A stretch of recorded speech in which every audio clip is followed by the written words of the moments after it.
RK. சுரேஷிற்கு எதிராக பிறப்பிக்கப்பட்ட look out நோட்டீஸை Chennai உயர்நீதிமன்றம் ரத்து செய்து உத்தரவிட்டிருக்கிறது. இதுகுறித்தான கூடுதல் விவரங்களுடன் இணைகிறார் எமது செய்தியாளர் கிருஷ்ணமூர்த்தி. வணக்கம் கிருஷ்ணமூர்த்தி, இந்த வழக்கு விசாரணை குறித்த விவரங்களை பகிர்ந்துக்கோங்க.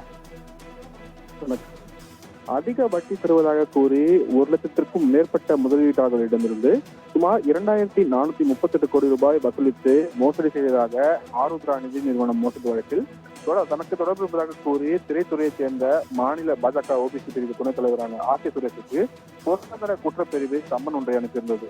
அதன்படி ஆஜராகாததால் சென்னை பொருளாதார குற்றப்பிரிவு போலீசார் பிறப்பித்த லுக் அவுட் நோட்டீஸ் ரத்து செய்ய கோரி சென்னை உயர்நீதிமன்றத்தில் ஆர்.கே. சுரேஷ் தரப்பில் மனுவானது தாக்கல் செய்யப்பட்டது. அதில் ஆருத்ரா மோசடிக்கும் தனக்கும் எந்த ஒரு தொடர்பும் இல்லை எனவும் மனைவி மற்றும் குழந்தையை கவனித்துக் கொள்வதற்காகத்தான் துபாயில் இருந்ததாகவும் நாடு திரும்பினால் கைது செய்ய வாய்ப்புள்ளதாக தெரிவித்திருந்த மனுவை விசாரித்த உயர்நீதிமன்றம் லுக் அவுட் நோட்டீஸை நிறுத்தி வைத்ததுடன் சென்னை திரும்பி விசாரணைக்கு ஆஜராகும்படி உத்தரவிட்டிருந்தது. அதன்படி கடந்த டிசம்பர் 10ஆம் தேதி சென்னையை திரும்பிய ஆர்.கே. சுரேஷ் 12 மற்றும் 13ஆம் தேதிகளில் சென்னை பொருளாதார குற்றப்பிரிவு அதிகாரி முன்பாக விசாரணைக்கு ஆஜராகி வாக்குமூலம் அளித்தார். இந்த நிலையிலும் லுக் அவுட் நோட்டீஸை எதிர்த்த வழக்கு நீதிபதி டி.கே. சுந்தரன் முன்பாக இந்த விசாரணை வந்தபோது காவல்துறை தரப்பில் ஆர்.கே. சுரேஷ் அளித்த வாக்குமூலம், ஆவணங்கள் ஆகியவற்றை ஆய்வு செய்து வருவதாகவும் விசாரணைக்கு தேவைப்படும் பட்சத்தில் மீண்டும் விசாரணைக்கு அழைக்கப்படுவார் என்றும் தெரிவிக்கப்பட்டது.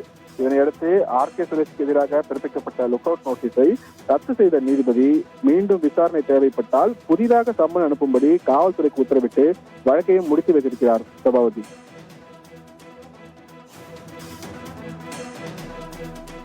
தகவல்களுக்கு நன்றி கிருஷ்ணமூர்த்தி.